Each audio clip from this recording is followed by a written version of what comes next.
गीता ज्ञान प्रभा। रचनाकार डॉक्टर रमेश कुमार बुधोलिया। प्रकाशक माँ सावित्री प्रकाशन, नेहरू वार्ड, नरसिंहपुर।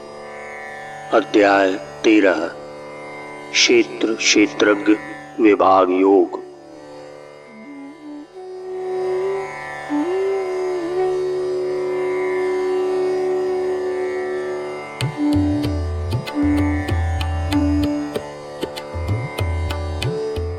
अर्जुन उवाच। अर्जुन ने कहा कि हे केशव, कर कृपा मुझे यह भी कहिए, क्या प्रकृति रही, क्या पुरुष रहा, क्षेत्रज्ञ क्षेत्र क्या यह कहिए। किसको कहते हैं ज्ञान तत्व, प्रभु इसका रहा प्रयोजन क्या। जानो इनके बारे में कुछ, मन में जागी यह अभिलाषा। श्री भगवान वाच। केशव बोले, कौन्तेय सुनो, जो पंच इंद्रियों का शरीर, कहते हैं क्षेत्र से अर्जुन, जिसमें रहता है बद्ध जीव। यह कार क्षेत्र जीवात्मा का, जिसने यह सच को पहचाना, कहलाता है क्षेत्रज्ञ वही, तन क्षेत्र तथ्य जिसने जाना।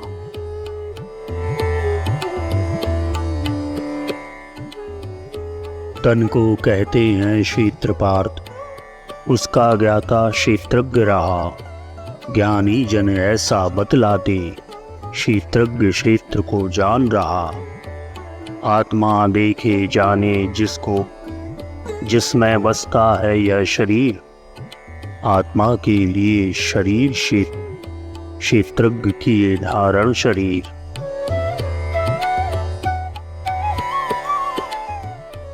आत्मा क्षेत्रज्ञ, शरीर क्षेत्र। आत्मा जाने देखी तन को, तन दृश्य रूप, दृष्टा आत्मा।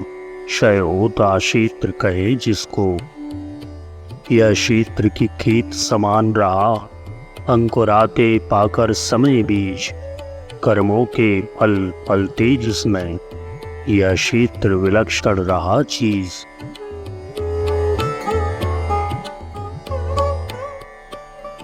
तत्वज्ञ महात्मा जन कहते हैं, जिसका क्षय हो वह क्षेत्र रहा।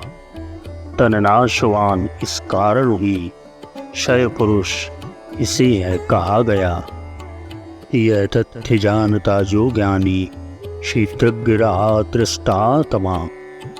वह चेतन परम विलक्षण है, अधिपति शरीर का है आत्मा।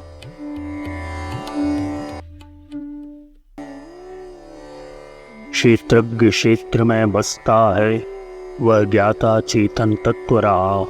वह अविनाशी, वह शाश्वत है, वह नित्य अलिंग अविकार रहा।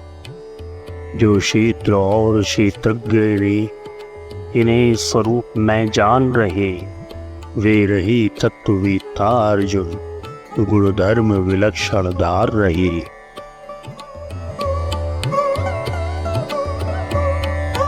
हे अर्जुन, यह शरीर क्षेत्र वह मनुष्य जानता जो इसको, जो तत्व जानने वाले हैं क्षेत्रज्ञ कहा करते उसको। या कहो देह यह क्षेत्र रही, जो होता है इसका ज्ञाता। जाने जो क्षेत्र किसी कहते को क्षेत्र कहा गया।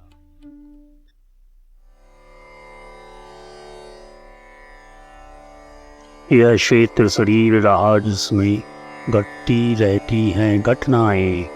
आता बचपन यौवन आता, फिर जरा छूट फिर सब जाए। बढ़ना घटना फिर मृत्यु पाश, सब इसी क्षेत्र में हैं घटते। चेतन रहे अनासक्त निष्क्रिय, क्षेत्रज्ञ रहे यह सब लगते।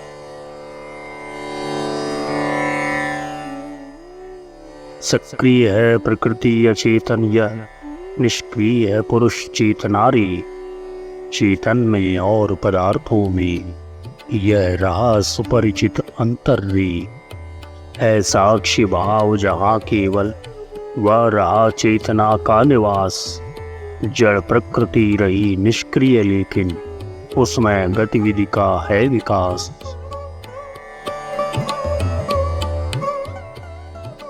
क्षेत्रज्ञ चेतना का प्रकाश यह सभी पदार्थों को जाने। यह तनधारी मन नहीं मात्र अग जग को एक विषय माने।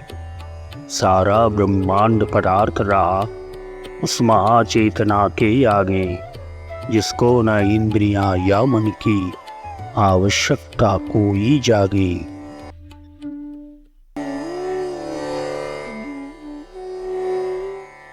क्षेत्रज्ञ पार्थ परमेश्वर है, जो जग का विषय न वस्तु रहा। सब क्षेत्रों का वह ब्रह्मा है, सब में होकर भी पृथक रहा। उसके न रही कोई सीमा, उसकी कोई श्रेणी न रही। वाणी परिभाषित कर पाई, गुथी कोई वेड़ी न रही।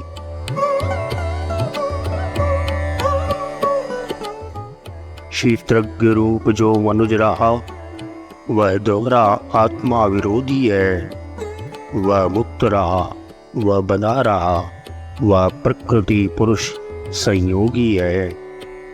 जड़ प्रकृति रही उसका शरीर, पर जीवात्मा है पुरुष प्राण। देवत्व प्राप्त करना चाहे, पतोन्मुख भी उसका प्रयाण।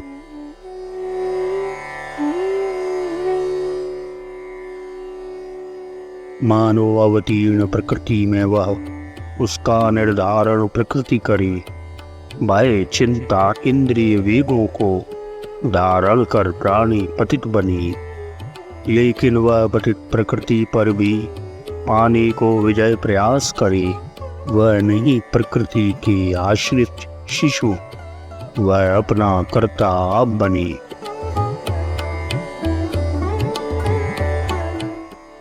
वह तात्विक प्रकृति शक्तियों से प्रेरित भावित होता लगता, लेकिन नरम इच्छा लेकर वह प्रकृति जीत लेने बढ़ता। कर्ता बन जाता कर्मों का, वह पुरुष बने क्षेत्रज्ञ बने। वह द्रव्य पदार्थ नहीं रहता, अस्तित्ववान वह व्यष्टि बने।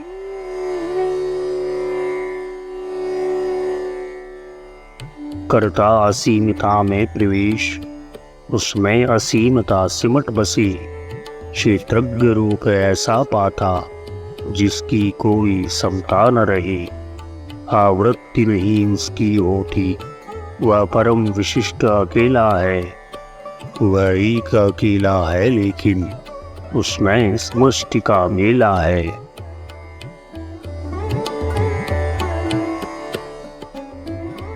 वह सार्वभौम हो जाता है, सविशिष्ट इकाई बन रहता। मानव प्राणी संयोग गुण, जो एक अनेक साथ रहता। वह नहीं पूर्ण का अंश मात्र, वह स्वयं रहा संभाव्य पूर्ण।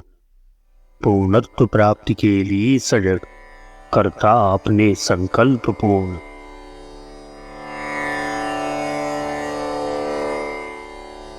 हर अंतर वस्तु सार्वभौमिक, उसकी अंतस में बसती है।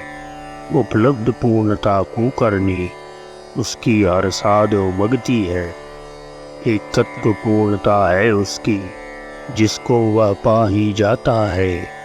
वह मूल आंतरिक तत्व साध जीवन सार्थक कर लाता है।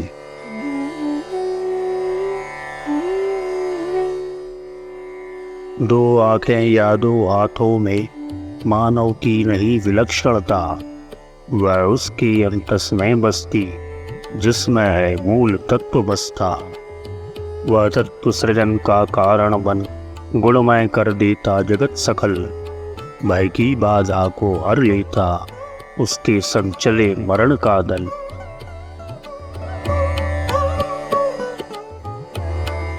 यह अद्भुत है उसकी क्षमता, सामान्य नहीं होती विशिष्ट। व्यक्तित्व निराला गढ़ती है, होकर असीमता में प्रविष्ट। व्यक्तित्व रहे बेजोड़ मुक्त, दोहराया उसे न जा सकता, उसके बदले में नहीं दूसरा उस जैसा लाया जा सकता।